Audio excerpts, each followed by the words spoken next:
Bonjour, bienvenue à toutes et à tous, messieurs, dames, amis internautes et téléspectateurs de la TMS TV. Nuyu nañ leen bu baax a baax yéen ñi nga xamante ni nombre d'entre vous yéen a choisir la TMS TV pour s'informer, pour se renseigner. Nee naa leen njëkkee leen ci TMS TV saa soo leen xëyee rek njëkkee leen ci TMS TV boo leen njëkkee seetaan TMS TV doo leen seetaan yeneen bër de télé yi nga xamante ni ñu ngi ci réew mi xam ngeen ni la TMS TV moom mooy télé bi feeñal lépp lu nëbbu et le rendez-vous d'information fii sur la TMS TV. ñu leen di jaajëfal bu baax di nuyu le khalife général des jinne, le roi de la médecine traditionnelle du côté de la France foofu ca Paris ñu ngi koy nuyu bu baax tournée européenne am bi muy waajal di nuyu madame Sow la reine de la Cherno Moulé Sow di nuyu prince 1 prince 2 di leen jaajëfal mbokk yi xam ngeen ni chaque jour rek revue de titre da ngeen koy am fii sur la TMS TV ngeen fas yéene ci ànd ak man. Revue de titre yi tey dañ koy doore ak li nga xamante ni moom mooy laas tey andi nataalu ki nga xamante ni moom mooy Farba Ngom nag moo waral coow li Farbaay coow li nee na levée de l'immunité de Farba Ngom, la célérite suspecte de l'Assemblée. Farba Ngom dañoo bëgg yëkkati mbalaanu kiiraayam parce que gis nañu li nga xamante ni 125 milliards yi ñu ko doon tudd fi mu toll nii dañoo bëgg yëkkati mbalaanu kiiraayam pour yoon def liggéeyam parce que moom nee nañu dañoo tudd turam ci li nga xamante ni moom mooy 125 milliards ba tey gis ngeen accueil carnavalesque du PM en Mauritanie. Nouakchott déroule le tapis rouge pour Sonko. Ousmane Sonko xam ngeen ni mi ngi woon bisi yëpp mi ngi woon fee ca Mauritanie seeti ki nga xamante ni mooy président Mauritanie bi amal visite de courtoisie amal visite de travail dem foofu gën a ñoŋal li nga xamante ni mooy diggante Sénégal ak Mauritanie. ñu jaagaat ci beneen journal Le Quotidien la ñuy waxtaane ba tey mu ñëw ci xët bu njëkk andi nataal ki nga xamante ni moom mooy le premier ministre Ousmane Sonko nee na gestion foncière à Dakar et à Thiès. Sonko casse des attributions après les annulations. Il demande des réaménagements dans certaines zones et veut la finalisation des rapports restants. Maanaam li nga xamante ni moom mooy wàllum foncier bi ñu doon tudd yëpp diggante Dakar ak Thiès Ousmane Sonko nee na yenn ci zone yi dafa bëgg ñu réaménager ko après résultat yi nga xamante ni rapport yi génne nañ ko fi mu toll nii ñu ngi songu liggéey bi nag. Ousmane Sonko joxe na ndigal neen nañu réaménager yenn zone yi nekk ci diggante Dakar ak Thiès. ñu jaagaat ci beneen journal mbay Sud Quotidien ñëw ak ñun ci xëtt mu njëkk andi nataalu waa Assemblée nationale. réew mi fi mu toll nii Assemblée nationale ñoo ko téye lan moo ko waral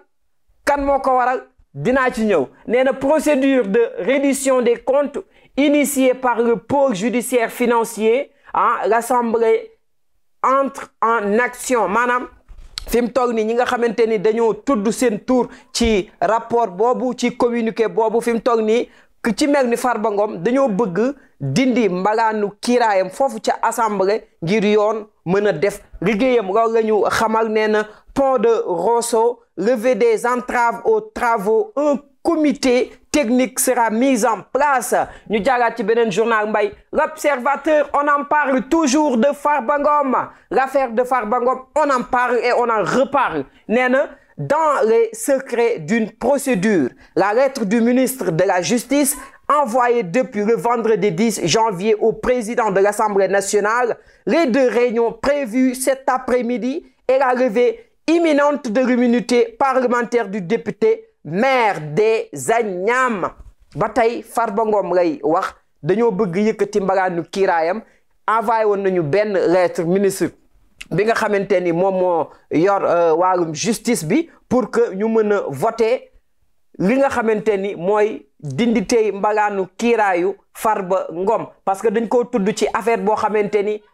escroquerie la ñuy wax. Blanchiment d'argent d'une somme de 125 milliards. loolu waral ñu bëgg kaa dindi nee na pré-rapport de la Cour des comptes Sonko, l'ampleur des dégâts et les observations du ministère des Finances sur les écarts considérables sur le financement de la dette. ba tey l'Observateur moom la ñu xamal ñëw na ba tey ci rapport Cour des comptes bi Ousmane Sonko bàyyi ko benn yoon. ñu jaagaat ci beneen journal mbay Walf Quotidien nee na contestation des réformes du gouvernement, le paradoxe sénégalais. Serigne Mor Mbaye, il faut un despotisme éclairé Djibi Diakhaté, vouloir une chose et son contraire est le propre du Sénégal. Directeur Mamadou Badian déplate et quoique dans l'économie de la débrouille ki nga xamante ni moom mooy Djibi Diakhaté nee na Sénégalais yi ñoom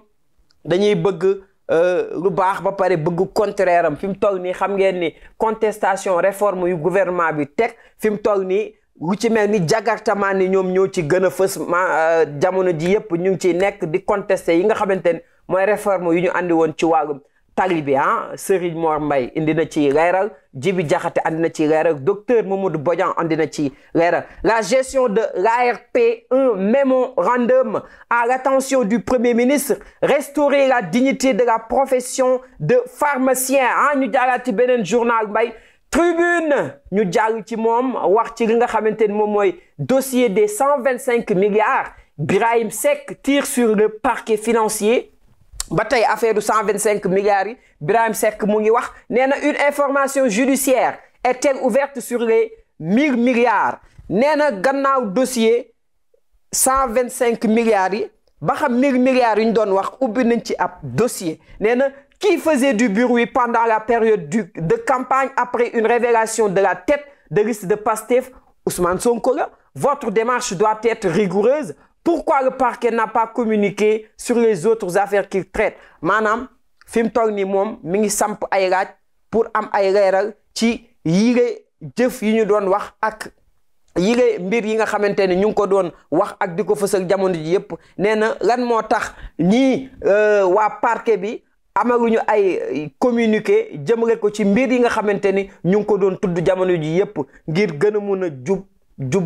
jubbanti ñu jaaraat ci beneen journal Mbaye les Échos la ñuy waxtaane nee na levée de l'immunité parlementaire de Farba Ngom l'Assemblée enclenche la procédure fi mu ne ni levée d'immunité parlementaire bu Farba Ngom waa Assemblée dugg nañ ci fas yéene ko voté dindi ko ba mu set nee na le bureau convoqué à 16h tey convoqué nañ leen à 16h pour ay information la conférence des présidents à 17h pour le calendrier de travail nee na rapport du comité technique sur la gestion du foncier ba tey mi ngi jëm ci wàllu suuf si Ousmane Sonko bàyyiwu ko benn yoon comme niñ ko xamee woon ci ay kàddoom laataa moo falu nee na mbirum suuf Sénégal dañ ko war a gën a càmbar andi ci ay joyanti ngir gën a mën a jubal ak jubbanti nee na Sonko demande l'annulation de plusieurs lotissements ba tey ci joyanti bi lotissement yu baree bari ci wàllum foncier fii ci Sénégal yenn ci li nga xamante ni moom mooy ci côté VDN bi am na ci yuñ ci annulé nee na les attributions du PUD de la nouvelle ville de Thiès également annulé foofu ca Thiès tamit am na yoo xamante ni annulé nañ ko réaménagement du PUD de Yeumbeul Malika Tivaouane Peulh objet de litige en prenant en compte les demandes justifiées des collectifs comme li ma doon wax démb rek ci Tivaouane Peulh ña fa dëkk ay 10 ans ñii ay 15 ans ba tey amaguñu seen papier te ñoo jënd seen terrain tabax seen kër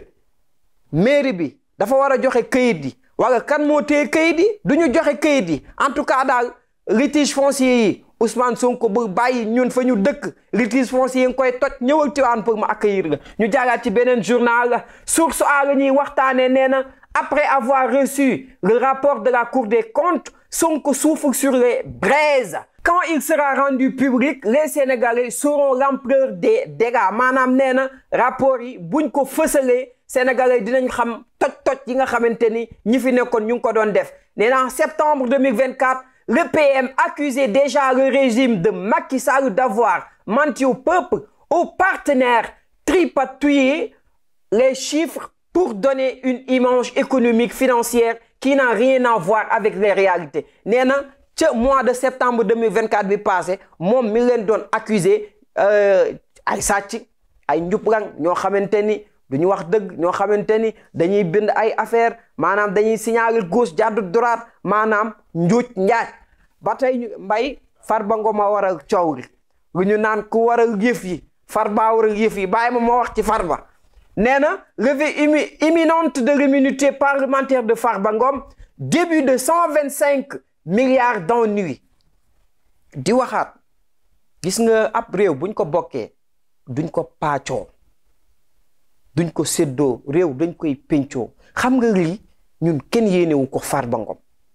kenn yéenewu ko kenn yéenewu man de yéenewu ma kenn ñu koy tëj ak di ko tudd ci affaire ruuba gi leçon la ci Sénégalais yi que buñ la jiitalee wala nga nekk ci gouvernement nga la waay looy def seetaat ko parce que lii gàcce la xaw ma moo def wala defut mais lii dana ko topp njabootam ba faw donc nañ ci bàyyiwaat xel bu baax a baax mbay ñu jaagaat ci beneen journal Vox Populi ñëw ak ñun ci xëtam bu njëkk nee na Assemblée nationale par fond de levée d'immunité dans les travées de l'hémicycle branle-bas suite au communiqué du parquet financier ba tey ci li nga xamante ni moom mooy mbagaanu kiiraay yu ñu bëgg dindi jëmale ko ci Farba Ngom ak képp ko xamante ni rek yow mbagaanu kiiraay war na la dina dox sa diggante ak yoon dinañ ko dindi pour yoon mën a def liggéeyam ba tey gis ngeen ki nga xamante ni moom mooy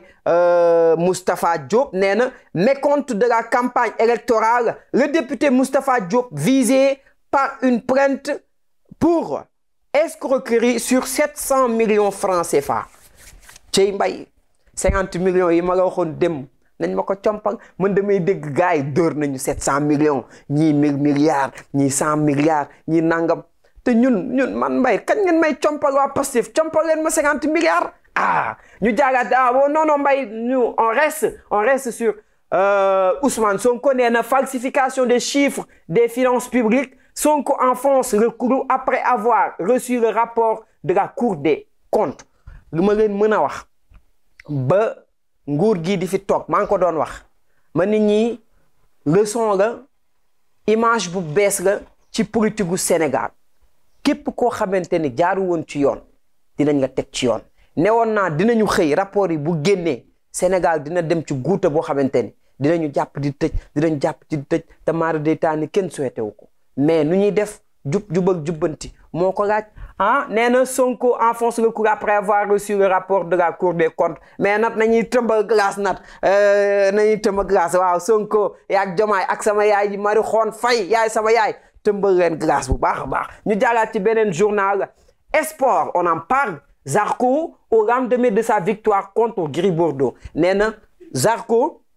après ndamam li mu am ci Gris Bordeaux waa Tribune Sport nee na je n'écarte aucun ténor mais Zarko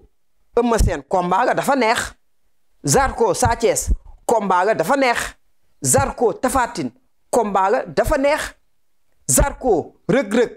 combat la dafa neex Zarko Boy Niang combat la dafa neex Zarko Ama Baldé combat la dafa neex lamb ji da ngeen war a bërante ndax mu neex mais bu ngeen di daw bu ngeen di écartante voilà nee na après le départ de Sadio Mané Liverpool s'attaque à El Hadji Malick Diouf bonne chance à ce piston ku mën nga Sénégal daf ko yéex a découvrir man ba mooy seetaan ay vidéo sur YouTube dama doon wax mais booy latéral bi baax na booy piston bi baax na